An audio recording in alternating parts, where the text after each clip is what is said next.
je že to ena pač pomembna stvar, koliko mi cenimo vodo. Jaz mislim, da še vedno nismo dovolj ozaveščeni.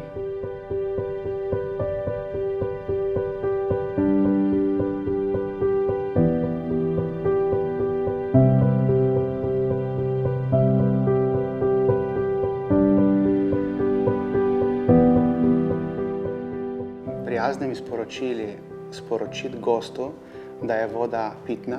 Vsi pijejo vodo. Pri nas se vse voda striže, se gost ne naliva sam. Tistem, ki je to nekaj vsakdanjega, tisti premalo cenimo to. Vse več je gostov, ki sprašujejo po raznih vodah, po raznih kvalitetah vode in po raznih okusih. Tako da skozi več je v restavraciji pomena, kar se tiče vode. Zato naši gostje, ko dobijo vodo iz pipe, so zelo veseli, še posebno gosti iz tujine. Lejte, pred letami so prišli gosti v hišo in so rekli, dajte mi kozarec rdečega ali pa celo črnega vina ali pa belega. In isto se dogaja tudi z vodami.